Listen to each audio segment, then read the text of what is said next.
तो इन उलमा ने दीन क्या बयान करना होता है। नंगी दिखने वाली एक्ट्रेसेस बैठी होती हैं होस्ट के तौर पर, नाचती हैं शोज के अंदर, सर के ऊपर आधा दुपट्टा लेकर बैठ जाती हैं। ये उलमा बैठकर दीन बयान करते हैं। तो बुजुर्गों की गुस्ताखाना इबारतें जो उनकी किताबों के अंदर हैं, उनका जवाब दें। मिर्जा वाली रूह आज इसमें फिर आ गई है। अब जिस तरह तुम्हारी हदीस की किताबों में सारी हदीस की चीजें काबिल कबूल नहीं है, डन हो गया। तो अब आप तो ये नहीं कह सकते कि आपका कोई ताल्लुक है इन हदीस की किताबों से, तुम्हारी हदीस की किताबें, कि आपका इन कुतुब हदीस से इलाने बरात है। बिस्मिल्लाहिर्रहमानिर्रहीम। मेरे मुसलमान भाइयों, अस्सलाम वालेकुम वरहमतुल्लाहि वबरकातुहू। मेरी तरफ से मेरे तमाम मुसलमान भाइयों को रमजान अल मुबारक की खुशियाँ ढेरों ढेर मुबारक हो। अल्लाह रब्बुल इज़्ज़त से दुआ है कि अल्लाह रब्बुल इज़्ज़त हम सब मुसलमान भाइयों को इस बरकतों और रहमतों से भरे महीने से पूरी तरह से फैज़याब होने की तौफीक नसीब फरमाए। आमीन सुम्मा आमीन। मेरे भाइयों, आप लोग जानते हैं कि रमज़ान मुबारक के शुरू होते ही मुख्तलिफ टीवी चैनल्स के ऊपर रमज़ान ट्रांसमिशंस का आगाज़ हो जाता है। इन ट्रांसमिशंस के अंदर मुख्तलिफ मसालिक से ताल्लुक़ रखने वाले उलमा कराम को साथ बिठाया जाता है और दीनी मसाइल के ऊपर उनकी राय ली जाती है। तो मेरे ख्याल में ऐसा कहना बजा होगा कि दीनी मामलात की तर्ज पर उन उलमा का आपस में दंगल करवाया जाता है। तो इन उलमा ने दीन क्या बयान करना होता है। ये वो वाली उलमा हैं जो उन शोज के अंदर बैठते हैं जिनके अंदर कपड़े होने के बावजूद नंगी दिखने वाली एक्ट्रेसेस बैठी होती हैं होस्ट के तौर पर। वो एक्ट्रेसेस जो 11 महीने तक नाचती हैं शोज के अंदर और 12वें महीने यानी रमजान मुबारक के महीने में वो अपने सर के ऊपर आधा दुपट्टा लेकर बैठ जाती हैं और उन नंगी दिखने वाली होस्ट के सामने ये उलमा बैठकर दीन बयान करते हैं। जिस तरह के बाकी टीवी चैनल्स के ऊपर रमजान ट्रांसमिशन का आगाज होता है रमजान मुबारक के शुरू होते ही, जी टीवी के ऊपर भी रमजान ट्रांसमिशन का आगाज हुआ जिसके अंदर अहले हदीस मकतबा फिक्र से ताल्लुक रखने वाले कारी खलीलुर रहमान और बरेलवी मकतबा फिक्र से ताल्लुक रखने वाले मुफ्ती हनीफ कुरैशी जो कि 26 नवंबर और फातेह जेलम के हवाले से भी काफी ज्यादा शोहरत रखते हैं, उनके दरमियान एक छोटा सा मुकालमा हुआ। अफ्तार के वक्फे के दौरान जब वो अफ्तारी कर रहे थे तब कारी खलीलुर रहमान ने मुफ्ती हनीफ कुरैशी साहब से ये मुतालबा किया कि वो बुजुर्गों की गुस्ताखाना इबारतें जो उनकी किताबों के अंदर हैं उनका जवाब दें। तो जरा मुलाहिजा कीजिए कि मुफ्ती हनीफ कुरैशी साहब ने क्या कहा। देलवी ने पूरा रसाला लिखा है, काजी सनाउल्लाह पहले मेरा रसाला पढ़ो जो मैंने तुम्हें रगड़ा दिया वैसा ही नहीं पढ़ा है तुमने। यानी ये इल्जाम लगाना यार, तुम लोग कितने डिटाई से इल्जाम लगाते हो यार, खुदा का वास्ता। बदले में मैंने कहा जैसे आपको कितना गुस्सा आया कि आपके किसी बंदे ने ये नहीं लिखा, तो इसी तरह हमें भी गुस्सा आएगा जब आप हमारे नजदीक में वो चीज डालेंगे जो हमारे नजरिए की है। चलो आज इसी पे फैसला करें। मैं ले आऊं सूफिया की किताब जिसमें हुलूल का यार एक सेकंड, यही बात है मिर्जा वाली रूह आज इसमें फिर आ गई है। वो भी इसी तरह कहते हो फलाने सूफी की किताब, यही बात है मिर्जा वाली रूह आज इसमें फिर आ गई है।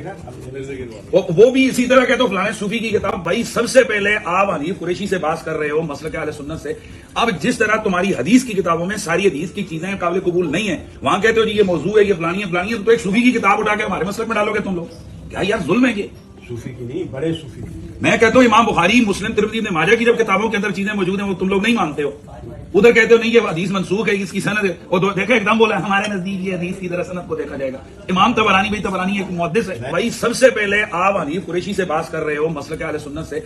अब जिस तरह तुम्हारी हदीस की किताबों में सारी हदीस की चीजें काबिल कबूल नहीं है, वहां कहते हो जी ये मौजू है, ये फलानी है, तो एक सूफी की किताब उठा के हमारे मसलक में डालोगे तुम लोग। तुम्हारी हदीस की किताबें, सही हो गया मुफ्ती साहब, डन हो गया। तो अब आप तो ये नहीं कह सकते कि आपका कोई ताल्लुक है इन हदीस की किताबों से, जबकि आप कारी खलीलुर रहमान को कह रहे हैं कि तुम्हारी हदीस की किताबें। तो अब आप अपनी आइंदा आने वाली वीडियोस के अंदर बुखारी मुस्लिम को किस मुंह से ऑन करेंगे, जबकि इस वीडियो के अंदर आप वाज़े तौर पर ये कह रहे हैं कि तुम्हारी हदीस की किताबें, यानी आपका तो इन कुतुब अहादीस से कोई ताल्लुक नहीं है। और फिर इन कुतुब अहादीस में जो अहादीस हैं वो इमाम बुखारी और इमाम मुस्लिम की नहीं है, वो हमारे साहिब की हैं, यानी नबी सल्लल्लाहु अलैहि वसल्लम, जिनके बारे में कुरान हकीम में आया है मा अदल्ला साहिबुकुम व मा गवा।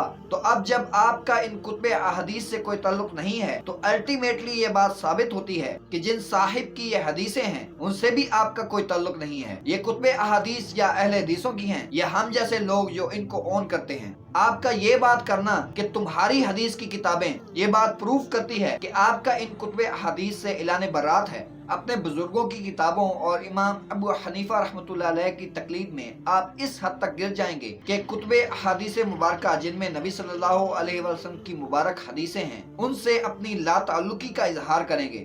अब जिस तरह तुम्हारी हदीस की किताबों में सारी हदीस की चीजें काबिल कबूल नहीं है, आपसे पहले एक कट्टर ढेठ हनफी देवबंदी मुफ्ती सईद साहब, वो भी ये बात कर चुके हैं कि हदीसें हमें ना सुनाओ। क्या हम हदीसें पढ़ना शुरू कर दें ताकि गुमराह हो जाएं? पक्के ठेठ हनफी हदीस में आया है। हदीस में तुम्हें क्या पता हदीस में क्या है? क्या हम हदीसें पढ़ना शुरू कर दें ताकि गुमराह हो जाए? वलियाजुबिल्लाह। अब जिस तरह तुम्हारी हदीस की किताबों में सारी हदीस की चीजें काबिल कबूल नहीं है, तो अब आप कुतुब अहादीस को किस मुंह से ऑन करेंगे, जबकि इस वीडियो के अंदर आप वाज़े तौर पर ये कह रहे हैं कि तुम्हारी हदीस की किताबें। तो अल्लाह रब्बुल इज्जत से डर जाइए। नबी सल्लल्लाहु अलैहि वसल्लम को क्या मुंह दिखाएंगे आप कि अहले हदीस मकतबा फिक्र की टसल में आप लोग इस हद तक गिर जाएंगे कि नबी सल्लल्लाहु अलैहि वसल्लम की मुबारक अहादीस से मुज़य्यन जो किताबें हैं उनसे ही इलाने बरात कर दिया आपने। मैं आपका दर्द समझता हूँ, लेकिन जिस तरह का उस दर्द का इलाज आप लोग करते हैं वो तो वैसा ही है जैसे नाक पर मक्खी बैठे और कोई इंसान नाक को ही उड़ा दे। यानी जब अहले हदीस मकतबा फिक्र ने उन अहदीस की किताबों को ऑन किया हुआ है, तब इन लोगों ने ये कहना शुरू कर दिया है कि तुम्हारी अहदीस की किताबें। तो अल्लाह रब्बुल इज्जत हम सब पर रहम करे, अल्लाह रब्बुल इज्जत हम सबको हिदायत दे। आमीन सुम्मा आमीन।